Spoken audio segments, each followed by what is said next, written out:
ये इंटरव्यू सिर्फ तालीमी और मालूमाती मकसद के लिए पेश किया गया है। मीडिया स्टार वर्ल्ड किसी भी हिंसा, नफरत या तासुब की हिमायत नहीं करता। यहाँ पेश किए गए ख्यालात मेहमान के अपने हैं। चैनल उनसे ज़रूरी नहीं कि इत्तेफाक रखे। हेलो, नमस्कार, आदाब, सत श्री अकाल और अस्सलाम वालेकुम। मैं हूं मोहम्मद अहमद काज़मी, लेकर आया हूं आपका पसंदीदा कार्यक्रम आपके रूबरू। मीडिया स्टार वर्ल्ड लगातार कोशिश कर रहा है कि आपको सही ऑथेंटिक खबरें पहुंचाए और कुछ अच्छे जानकार लोगों से आपकी मुलाकात कराए। इसमें यह भी कोशिश रहती है कि खबर जहां से है वहां के नजदीक तरीन सोर्स तक पहुंचा जाए। आज एक बार फिर मैं ईरान की राजधानी तेहरान में सीनियर जर्नलिस्ट अहमद अब्बास साहब से बात कर रहा हूं, जो हिंदुस्तानी हैं और तकरीबन 25 साल से ईरान में हैं। ईरान रेडियो हिंदी आजकल जो यूट्यूब चैनल है वो उसकी जिम्मेदारियां निभा रहे हैं और काफी लंबे अरसे से वहां पर काम कर रहे हैं तेहरान में। उनसे अब से पहले भी जब भी बात हुई है आप लोगों ने काफी पसंद किया है और काफी गहराई से उनकी मालूमात है। तज्जिए बहुत ही अहम है। हालात को वो अच्छी तरह से जानते हैं, जबान को जानते हैं, वहां के लोगों को जानते हैं, वहां के जिम्मेदारान से मुलाकात होती है। पिछली बार मैंने बताया था कि कई डिफेंस एक्सपर्ट्स वगैरह से भी उनकी मुलाकातें होती रहती हैं। आज जो हम उनसे समझने की कोशिश करेंगे वो ये कि अमेरिका और ईरान की जो इनडायरेक्ट बातचीत हुई है जेनेवा में, वो उसे किस तरह से देख रहे हैं। और उसमें खास पहलू जो मैं बार बार नोटिस कर रहा हूं वो ये कि या तो ओमान में बातचीत होती है या किसी तीसरे मुल्क में होती है, तो ओमान के एम्बेसडर के घर पर बात होती है और वहां अमरीकी नुमाइंदे आने पर मजबूर होते हैं वहां बात करने के लिए। वो पहलू समझना बहुत ही अहम है, उसको हम समझने की कोशिश करेंगे।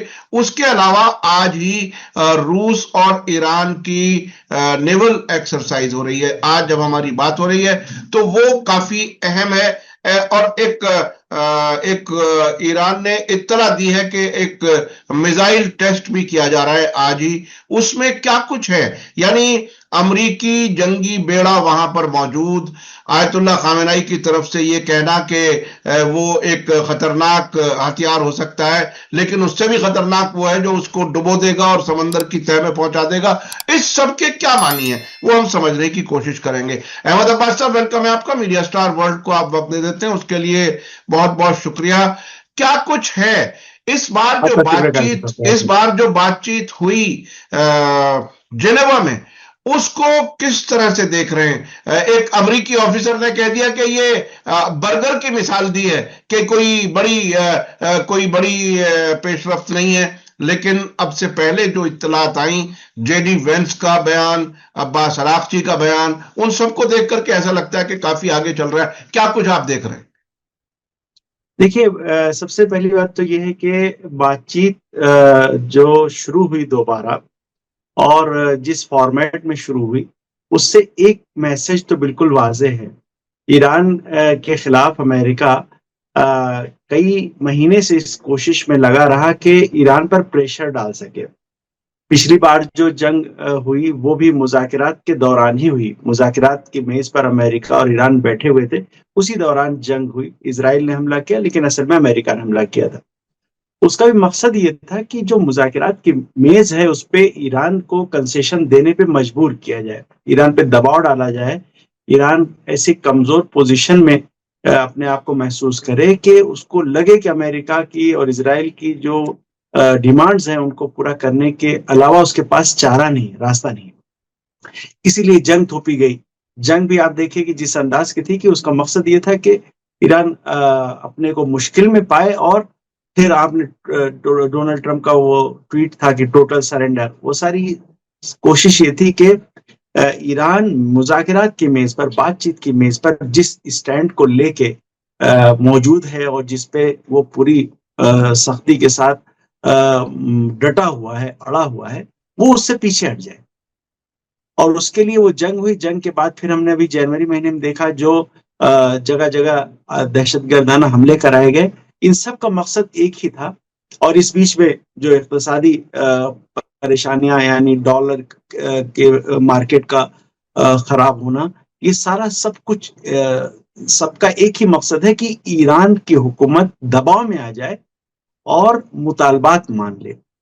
लेकिन हमने क्या देखा, एक इतना महीने गुजरे, जंग हो गई, आतंकी हमले कराए गए, मगर दोबारा जब शुरुआत हुई तो कहाँ शुरुआत हुई है? ओमान में, और ओमान की वही मीडिएटर के तौर पर, और किस मौजू पर? न्यूक्लियर इशू पर। मकसद क्या हुआ? मकसद ये हुआ कि दबाव डालने की जितनी भी कोशिशें थी वो नाकाम हुई। ये तो बिल्कुल वाज़ेह हुआ। अब जो जेनेवा में बातचीत हो रही है, इसका भी पहले से पता था कि ओमान पर भी जो ईरान ताकीद कर रहा था वो यही कि अमेरिका को समझाना कि आप जहां से मेज से भागे थे, आपको उसी जगह पे आके मेज पे बैठना है, बातचीत वही करनी है, मौजू वही रहेगा। बेशक न्यूक्लियर मामले में हम बातचीत के लिए तो तैयार हैं और आपको इंश्योर कर देंगे कि इसमें हम एटमी वेपन नहीं बना रहे, हमारी पॉलिसी ये नहीं है। इसके अलावा जो मुतालबात है वो हम नहीं मानेंगे। ईरान उस वक्त भी कह रहा था, आज भी उसी जगह पर कायम है। तो हमको यहाँ पर तो ये चीज नजर आ रही है काजिम साहब, लेकिन जो सूरत हाल है वो ये है कि अगर न्यूक्लियर डील हो जाती है, अमेरिका न्यूक्लियर डील करता है, तो उसके लिए खुद डोनाल्ड ट्रंप के लिए आगे ये मुश्किल होगा कहना कि उसमें अपना अचीवमेंट क्या दिखाएंगे।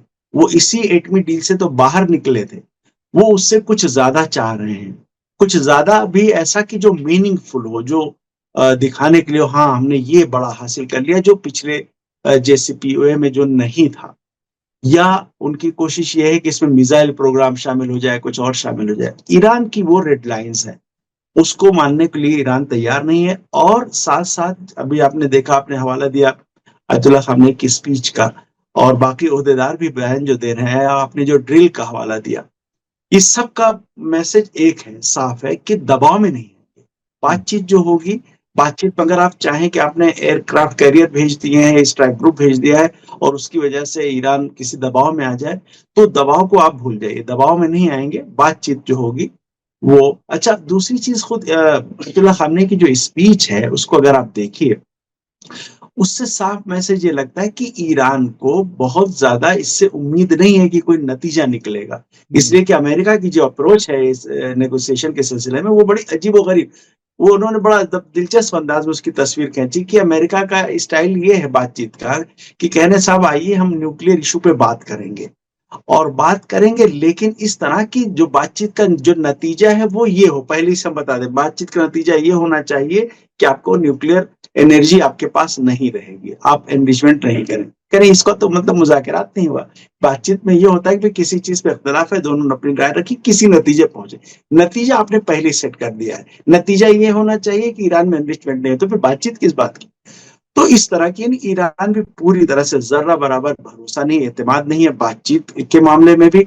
और ये कि अमेरिका इस बीच में हो सकता है कोई हमला कर दे, ये इसका भी पूरी तरह से ये मान के एहतमाल दे के ये चल रहे हैं, और इसकी तैयारी भी कि अगर अमेरिका ऐसा करता है तो हम उसका जवाब किस तरह से देंगे।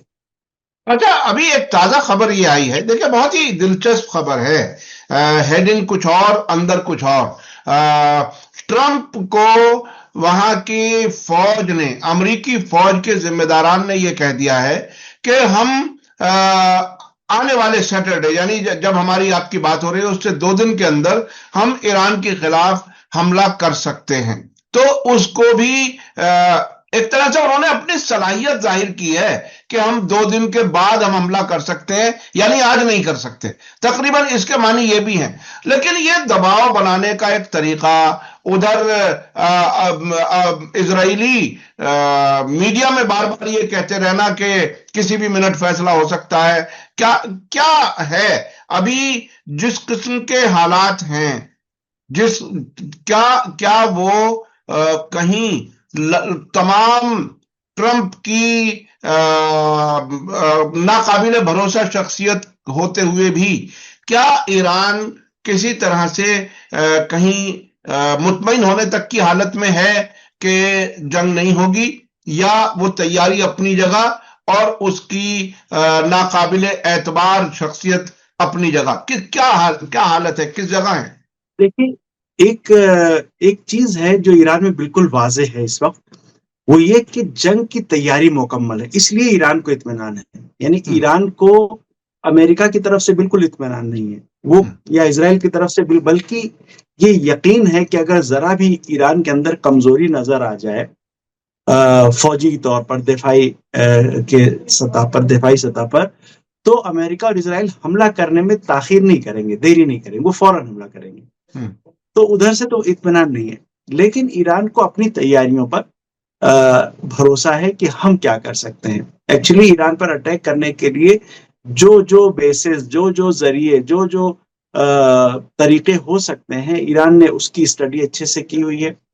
यहाँ पे हम देख रहे हैं कि आम तौर पर मीडिया की सतह पर मॉनिटरिंग काफी की जा रही है कि किन किन बेसिस में अमेरिका किस तरह के एयरक्राफ्ट लेके आ रहा है, किस तरह की एयर डिफेंस लेके आ रहा है, और इस पे सैटेलाइट तस्वीरें जो मीडिया की दस्तरस में भी हैं। तो जो एक्सपर्ट्स की बल्कि जो कमांडर्स हैं, उनकी उनकी पहुंच और ज्यादा है। जो नक्लो हरकत है अमेरिका की, उस पर उनकी नजर कहीं ज्यादा है इससे।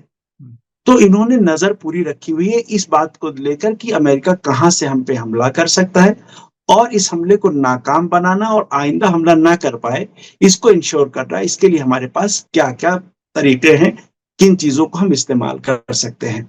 एक्चुअली यहाँ बड़ा एनालिसिस ये हो रहा है कि एयरक्राफ्ट कैरियर को कहां पर अटैक किया जाए कि वो दोबारा वहां से हमला ना हो सके। एयरक्राफ्ट कैरियर बहुत बड़ी चीज है। बड़ी चीज जैसे कि अयतुल्ला खामनेई का कि उस पे करीब 60 से 90 तक एयरक्राफ्ट उस पे मौजूद होते हैं, अलग अलग तरह के।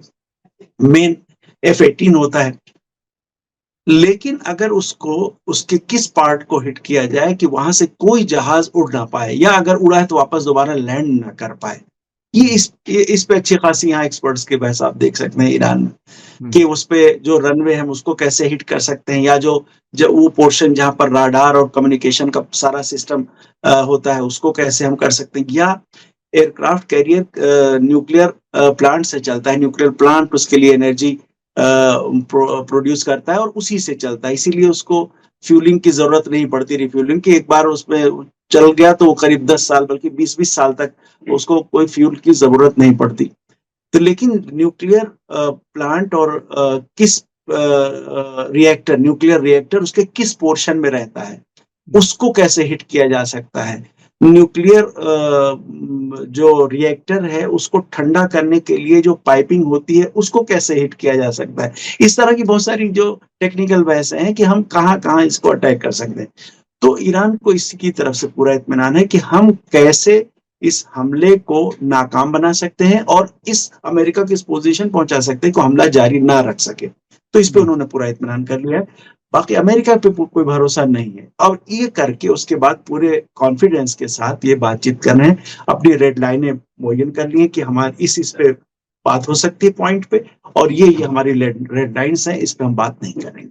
तो इस तरह से वो पूरी तैयारी के साथ मौजूद है। और हमें एक चीज और भी नजर आ रही है कि इस पर पूरा सिस्टम एक पेज पे है, यानी एक नजरिए के साथ। रेड लाइनों के मामले में बातचीत क्या होनी चाहिए, तैयारी कैसी हमारी होनी चाहिए, फौजी तैयारी कैसी है, ये सारी चीजों में एक पूरा इत्तेफाक राय हमें नजर आ रहा है, जो कि एक अच्छी खबर। देखिए काजिम साहब, यहाँ पर एक चीज मैं और बताऊं, ईरान में एक नजरिया कम से कम एक तबके का ये है कि अमेरिका जो इतना जंग के लिए रजस खानी कर रहा है, उसमें एक बड़ा हिस्सा इजराइल और इजरायली लॉबी के इन्फ्लुएंस का है। तो और इस इन्फ्लुएंस के खिलाफ खुद अमेरिका के अंदर भी काफी ज्यादा नाराजगी है, बहुत सी आवाजें उठ रही हैं, स्कॉलर्स इसके बारे में बहुत कुछ बोल रहे हैं। जॉन मेयरशाइमर और इस तरह के लोग, या टकर कार्लसन वगैरह, इस पे बहुत बातें कर चुके हैं, करते रहते हैं। तो ये लग रहा है कि ऐसी सूरत में अगर ईरान का ये मैसेज जाता है कि ईरान बातचीत के लिए तैयार है, जंग नहीं चाहता ईरान, जंग मुसल्लत कर दी जाएगी तो बिल्कुल अपना डिफेंस करेगा, लेकिन जंग चाहता नहीं, बातचीत के लिए तैयार है, तो खुद अमेरिकी गवर्नमेंट के लिए भी एक प्रेशर जो उनका जो मागा बेस है उसकी तरफ से हो सकता है कि नहीं, आप बातचीत के लिए कर रहे हैं तो आप जंग का रास्ता क्यों चुने इसराइल के कहने पर। तो एक तरह की ये सिचुएशन है जिसको लेके ये मुमकिन है और उम्मीद है और इम्कान है कि हो सकता है किसी नतीजे पे बातचीत पहुंच जाए, वरना यूं कोई और भरोसा नहीं है कि कोई गुड फेथ में आके वो ईरान से कोई समझौता कर ले ट्रंप, ऐसा कोई नहीं है। हो सकता है कि अपनी मजबूरियों की वजह से अगर वो करेंगे समझौता तो हो सकता है, और ईरान जो ये चंद फीसद भी जो इम्कान है उसको हाथ से जाने नहीं देना चाहता। अमेरिका अगर डील करेगा, समझौता करेगा, तो वो अपनी मजबूरी में करेगा। अच्छा, जेडी वेंस का एक बयान जो आया है, वो बहुत ही दिलचस्प है। उसमें एक तरह से ईरान से शिकायत उन्होंने की है कि ईरान जो है वो ट्रंप की बताई गई रेड लाइंस पर बिल्कुल तवज्जो नहीं कर रहा है। जो ट्रंप ने रेड लाइंस, यानी जिसमें ये कहा गया कि वो एक्सिस ऑफ रेजिस्टेंस को मदद ना करें और अपने न्यूक्लियर एनरिचमेंट पूरी तरह से बंद कर दें वगैरह वगैरह, वो ट्रंप की रेड लाइंस है और ईरान उस पर बिल्कुल बात करने के लिए तैयार नहीं है। तो ये एक जो मजबूरी की हालत है, क्या इस बीच में ईरान ने खुद इजराइल के अंदर या अमेरिका के अंदर कोई ऐसे इन्फ्लुएंस पैदा करने का कोई अपने तरीके से भी कोई इकदाम किया है ताकि अमेरिका में वो जो ये कहा जाने लगा कि इजराइल का खर्च हम अपने सर क्यों रखें, टैक्स पेयर का पैसा इजराइल को बचाने में क्यों लगे? क्या क्या कुछ कोई सॉफ्ट वार जिसे कहा जाता है, साइकोलॉजिकल वार, नफ्सियाती जंग, इसमें ईरान भी कुछ अपने तरीके से कोई काम ऐसा कर रहा है ताकि वो हालात बन जाएं वॉशिंगटन में कि वो फैसला लेने वाले जरा दूसरी तरफ सोचने लगे? काजी साहब, एक बयान मुझे अयतुल्लाह खामनेई की याद आ रहा है, काफी पुराना है, कई साल पहले का। उन्होंने कहा था कि अमेरिका और यूरोपियन मुल्कों में जो अवाम हैं और यूथ हैं, अगर उनको किसी जमाने में पता चल जाएगी पूरी हकीकत कि इनकी हुकूमतें इजराइल के लिए अपने कितने रिसोर्सेस किस तरह से बर्बाद कर रही हैं, तो वो अपनी हुकूमत के खिलाफ खड़े हो जाएंगे। ये काफी पहले उन्होंने कहा था। अब रह गया जो नफ्सियाती जंग और मीडिया वॉर। ये मीडिया वॉर की अगर बात करें तो इसमें ये वेस्टर्न कंट्रीज ज्यादा पावरफुल है, इनके पास ज्यादा बड़े प्लेटफॉर्म है। अलबत्ता अब जो है वो सोशल मीडिया आने की वजह से एक आपको अल्टरनेट मिल गया है। लेकिन हुआ ये है कि ये चीज इतनी ब्लैटेंट और इतना ज्यादा मतलब भयानक तरीके से है, यानी पैसे की बर्बादी और कवानीन को नजरअंदाज करना, हर उसूल को तोड़ देना इजराइल के केस में, कि वो अब उसका छुपाना नामुमकिन हो गया है। एक्चुअली आप देखिए कि ये कोलंबिया यूनिवर्सिटी और ये जहां पर जो इनकी जो वो क्रीम क्लास है और वहां उनके जो बच्चे पढ़ते हैं, वो सब इनके खिलाफ हो गए। वो मतलब चूंकि इतना ज्यादा खुलेआम हो गया, कत्लेआम कर रहा है इसराइल, फिर भी वो सपोर्ट किए जा रहे हैं, असलाह भेजे चले जा रहे हैं। और वरना अमेरिका में असलाह बेचने के लिए गवर्नमेंट पे एक शर्त ये लगाई जाती कि आप ये देखें कि ये असलाह सिविलियंस के खिलाफ नहीं इस्तेमाल किया जाएगा। ये सारी चीजें नजरअंदाज करके तो इतना सब खुलेआम हो गया ये सब कुछ कि बर्दाश्त के बाहर हो गया। एक्चुअली टकर कार्लसन जैसे लोग, या जो जिसका वो चार्ली कर्क जिसका मर्डर हो गया, ये सारे लोग किसी जमाने में इजराइल के काफी सपोर्टर माने जाते थे। लेकिन ये इतना ज्यादा ये बात वो हो गई, यानी हद से पार कर गई, इंतहा को पहुंच गई कि अब इसको छुपाना मुमकिन नहीं है, न इसका किसी भी तरह से दिफा किया जा सकता। आप देखिए कि अमेरिकन जो अब ये सारी बातें करने लगे हैं कि हमारा दीन ये कहता है, क्रिश्चियनिटी ये कहती है कि हम उसको बचाएं, ये सारी इसलिए कि वाकई उनके पास इसके डिफेंस के लिए कुछ बचा नहीं है। यानी इतना ज्यादा सख्त सवाल इनसे किए जा रहे हैं। बाकी आपने जो जेडी वैंस की बात देखिए, जेडी वैंस का मसला ये है कि जेडी वैंस खुद मिलिट्री बैकग्राउंड के हैं और इराक वॉर में जहां तक मुझे याद आ रहा है इराक वॉर का हिस्सा रह चुके हैं। इराक पर जब अमेरिका ने हमला किया था, उन्होंने इस इलाके को देखा, इस इलाके को जानते हैं, ईरान की ताकत को जानते हैं, जंग के नतायज को जानते हैं। जेडी वैंस को उन लोगों में माना जाता है कि जो जंग के बहुत हामी नहीं है, जो जिनकी ये कोशिश होती है कि जंग ना हो, लेकिन साथ ही साथ वही इंपेरियल सोच है कि भाई अगर ट्रंप कह रहे हैं तो फिर उसके आगे आप मतलब मुखालफत क्यों करें, मान लें उसको किसी भी तरह से। इस तरह की सुपरमेसिस्ट सोच है उस तरह की। तो वो उनको थोड़ा जमीन पे आना, जंग के मुखालिफ है ठीक है, उसके साथ साथ उनको और जमीन पे आना पड़ेगा कि नहीं, रेड लाइन खाली ट्रंप की नहीं है, दूसरे मुल्कों की भी रेड लाइन होती है, और सारे मुल्क एक तरह के नहीं है। वो ममालिक जो आपकी फाइनेंशियल एड पे चल रहे हैं या फाइनेंशियल एड आपकी उनको काफी फायदा पहुंचा रही है, आप उनको दबाव डाल सकते हैं, उनको इन्फ्लुएंस कर सकते हैं। ईरान जैसे मुल्क दबाव में कभी आए नहीं, उन्होंने 47 साल गुजर गए, सारी लड़ाई सी भी है। वरना तो ईरान तो सबसे करीबी एलाई था अमेरिका का इस पूरे रीजन में।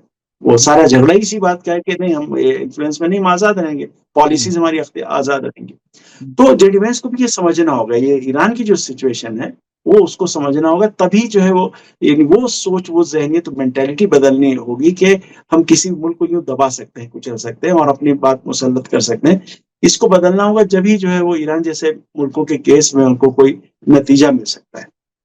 अमेरिका को अपनी सोच बदलनी होगी, अपने आप को सुपर पावर समझना छोड़ना पड़ेगा, तब ईरान से कोई बात हो सकती है, कोई समझौता हो सकता है। आपने टकर कार्लसन का जिक्र किया, कल ही वो इजराइल पहुंचे, बेन गुरियन एयरपोर्ट पर पहुंचे और उन्होंने अमेरिका के इजराइल में एम्बेसडर हकाबी उनसे इंटरव्यू किया, और जब वो वापस जाने लगे तो वहां की सिक्योरिटी एजेंसीज ने उन्हें डिटेन कर लिया। उन्होंने ऐसी शिकायत की है और वो वापस एक प्राइवेट जेट से वहां से वापस चले गए।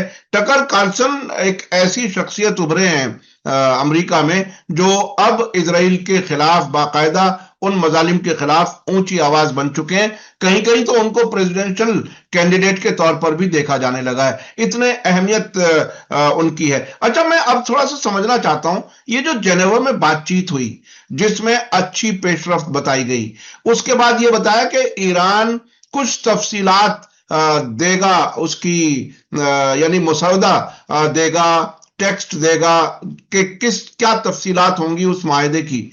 क्या उस माहदे की तफसीलात क्या लगता है, क्या कुछ होने वाला है? चूंकि एक बयान ये आ चुका कि हम 60% को डाइल्यूट कर देंगे और वगैरह वगैरह। ईरान क्या कंप्रोमाइजेस के लिए तैयार है? क्या चीजें हैं जो ईरान दे सकता है? देखिए, ईरान ने ये जो 60% एनरिच किया, ये जब डोनाल्ड ट्रंप समझौते से निकल गए 2018 में, तो उस वक्त सूरत हाल ये थी कि ईरान जेसीपीओए का पूरी तरह से उस पर अमल कर रहा था और अमेरिका अमल नहीं कर रहा था, यूरोपीय ममालिक भी अमल नहीं कर रहे थे। आखिरकार ये इसी तरह से चलता रहा, ईरान एक तरफा तौर पर इस मुआहदे में रह गया था, यूरोपियन ममालिक भी वो बहानेबाजियां कर रहे थे। तो मुझे याद है कि एक स्पीच थी आयतुल्लाह खामनेई की, वो थी इमाम खुमैनी के मज़ार पे, वो उनके इंतकाल के दिन उनकी बरसी पे जो तकरीर होती है, वो तकरीर कर रहे थे आयतुल्लाह खामनेई, और उसमें उन्होंने कहा था कि बस अब ये खत्म है, अब ये जो एक तरफा तौर पर खाली अमल करने का सिलसिला है, इसका सिलसिला खत्म होना चाहिए। उसके बाद ही हमने देखा कि ईरान ने वो अपना कमिटमेंट एक एक करके छोड़ना शुरू किया और एनरिचमेंट की सतह बढ़ा, वरना उससे पहले तक ईरान 20% तक ईरान ने एनरिच किया था, उससे आगे नहीं बढ़ाया था ईरान ने। 20% तक क्यों किया था उसका भी बताता हूँ, बड़ा दिलचस्प वाकया उसका भी है। तो ये 60% उसके बाद ईरान ने जो है वो एनरिच किया और करके दिखा दिया कि हमारे पास ये टेक्नोलॉजी मौजूद है। एक्चुअली बहुत से मुल्कों को यकीन नहीं आ रहा था कि ईरान ये कर भी सकता है। तो ईरान ने ये करके जब बता दिया, तो अब ये भी एक तरह से दबाव ही डालने के लिए कि आप अमल नहीं कर रहे तो ठीक है, हम ये कर रहे हैं, हमारे पास ये चीज मौजूद है। तो ईरान, मुझे लगता है कि उसके सिलसिले में कुछ फैसला कर सकता है। नहीं, ईरान को शायद 60% की जरूरत इतनी ना हो और ईरान को जो न्यूक्लियर एनर्जी की जरूरत है उससे काफी कम में वो पूरी हो सकती है। तो हो सकता है कि ईरान उस पर कुछ कंसेशन देने को तैयार हो। दूसरी चीज मैं आपको बताऊं, एक ईरान का एक तेहरान रिएक्टर है, बहुत पुराना है, ईरान इस्लामी इनकलाब से भी पहले का रिएक्टर है बनाया हुआ। उस रिएक्टर में 20% एनरिच्ड यूरेनियम लगता है फ्यूल के तौर पे। उस रिएक्टर को जो फ्यूल लगता है वो 20% एनरिच्ड होता है। ईरान इससे पहले तक वो बाहर दूसरे मुल्कों से खरीदता था। एक जमाना ऐसा आया था कि जब ईरान को उसकी जरूरत थी और कम हो रहा था, स्टॉक ईरान के पास उसका कम हो रहा था। इस रिएक्टर से इसका मेडिकल यूज है, इस रिएक्टर का मेडिकल यूज है, दवाएं, मेडिसिन और इस तरह की जो न्यूक्लियर मेडिसिन है उससे उसके जरिए से तैयार होती है। ईरान को ये फ्यूल चाहिए था और फ्यूल कम हो रहा था, फ्यूल ईरान बाहर से ले रहा था और अमेरिकन को, यूरोपियंस को ये पता चल गया कि ये अच्छा मौका है ईरान पर दबाव डालने का, और उन्होंने ये कहा कि साहब, आपका जो वो फ्यूल है, आपके पास जो एनरिच्ड यूरेनियम है 3.65, वो आप बाहर निकालें, बड़ा जखीरा, उसके बाद फिर आपको हम ये दे देंगे, 20% एनरिच्ड यूरेनियम दे देंगे। ईरान ने एक जखीरा बाहर निकालने की बात की कि हम दे देंगे, बाहर निकाल देंगे और वो आप हमें 20% दे दीजिए। उनकी चालाकी ये थी कि पहले आप बाहर निकाल दीजिए, जब निकल जाएगा तब हम 20% यूरेनियम आपको दे देंगे। ईरान ने कहा कि नहीं, ये जो तबादला है ये हमारी सरजमीन पर होना चाहिए, यानी पहले वो चीज हमारी जमीन पर आ जाए, फिर यहाँ से बाहर जाएगा। चूंकि यूरोपियंस उसमें ईरान को मजबूर करना चाह रहे थे। फिर वो पीछे हट गए कि नहीं, हम नहीं दे रहे हैं। उनको लगा, जैसे ही उन्होंने ऐलान किया कि हम 20% एनरिच्ड यूरेनियम नहीं दे रहे हैं, ईरान ने कहा ठीक है। ईरान के पास जो बचा हुआ था स्टॉक, उसी को यूज किया, और कुछ ही दिन के अंदर ईरान ने ऐलान कर दिया कि हमने 20% एनरिच कर लिया है यूरेनियम। पहले तो वेस्टर्न कंट्रीज को यकीन नहीं आया, फिर बाद में आईएईए ने तस्दीक की कि हाँ, ईरान ने 20%। तो एक्चुअली देखा जाए कि यूरोपियन कंट्रीज ने ईरान को उधर धक्का दिया है एनरिचमेंट की सतह बढ़ाने के लिए, और ईरान ने चूंकि उसकी टेक्निकली उसकी तैयारी कर रखी थी, यानी वो टेक्नोलॉजी ईरान के पास थी, डेवलप कर चुका था, इसलिए जब इस तरह के हालात आए तो उसमें ईरान रुका नहीं, फंसा नहीं, बल्कि आगे बढ़ गया। तो मुझे लगता है कि ये जो है 20% और 60%, इन सब पे हो सकता है ईरान कुछ कंसेशन दे, लेकिन एनरिचमेंट की जो वो है कि ईरान में बिल्कुल ना हो, मुमकिन नहीं है कि ईरान उस पे इसको मान ले कि ईरान एनरिचमेंट खत्म हो जाए। ईरान इसको नहीं मानेगा। ईरान में होगा, बेशक हो सकता है उसका परसेंट कम हो, निचली सतह का, वही जो बिजली प्रोड्यूस करने के लिए जो जरूरत है, उस हद तक हो सकता है ईरान मान जाए। अच्छा, इसमें एक बात और जो आ रही है वो ये कि इतना ये कम कर लेंगे और उसके बाद, अच्छा, इसमें बहुत ही अहम एक चीज जो मैं जब आप बता रहे थे मैं ये महसूस कर रहा था कि ईरान ने हर झूठ फरेब को वक्त से पहले आइडेंटिफाई किया, उसका इलाज किया, और उसकी वजह से उनकी साजिशें नाकाम होती रहीं। ये जो ईरान ने मसलन वो एनरिच अपना नहीं दिया, वहां से पहले आप लाओ तब हम देंगे, और वो उस धोखे से भी यानी उसमें कामयाब नहीं हुए। ये जो धोखों से बचने का सिस्टम है वो ईरान ने बहुत ही गैर मामूली किया हुआ है। इसे किस तरह से, यानी वो तजर्बात हैं पिछले जो बार बार वो धोखे देते रहे हैं, पूरी दुनिया में देते रहे, उसको आप किस तरह से देख रहे हैं? अभी भी ऐसा लग रहा है कि दबाव डाल करके अपना मकसद हासिल करना चाहते हैं, लेकिन ईरान ने अपनी ताकत इतनी बना ली है कि अब वो दबाव में नहीं आ रहा है। इस बार अमेरिका को कुछ देकर ही जाना पड़ेगा जो उसके प्लान में नहीं है। क्या ऐसा लग रहा है? एग्जैक्टली ईरान के साथ असल में ये हुआ कि एक तो ईरान इनकलाब आने से पहले पूरी तरह से डिपेंड था, ऑयल बेस्ड इकोनॉमी थी, तेल ईरान बेचता था और अपनी जरूरत की चीजें खरीद लेता था, और ज्यादातर ये होता था, बहुत अजीब और गरीब अंदाज था उसका। कुछ पैसे तो उसके ऐसे अकाउंट में जाते थे कि अमेरिका अपने हिसाब से उससे पैसे निकालता था और ईरान को असलहे वगैरह दे दिया करता था। तो इस तरह की इकोनॉमी थी, ईरान में कुछ बनता बनाता नहीं था। जब इनकलाब आया और उसके बाद ईरान पर जंग मुसल्लत कर दी गई, तो ईरान को एक बारगी एहसास हुआ कि हमको, यहाँ तक कहते हैं कि जो वो खारदार तार होते हैं उसको भी ईरान इंपोर्ट करने में मुश्किलों से दो चार हो रहा था, ममालिक नहीं दे रहे थे। तो उस मौके पर ईरान को लगा कि ये सिचुएशन बहुत बुरी है कि हमारी जो जरूरत की चीज है वो हम लाना चाह रहे हैं, हम पैसे देने को तैयार हैं, ज्यादा पैसे देने को तैयार हैं, लेकिन फिर भी ममालिक जो है वो नहीं देते हैं। तो ईरान, उसी वक्त से ये तहरीक चली कि साहब हमें जो है, जो जरूरत की चीजें हैं उनमें अपने पांव पे खड़ा होना है।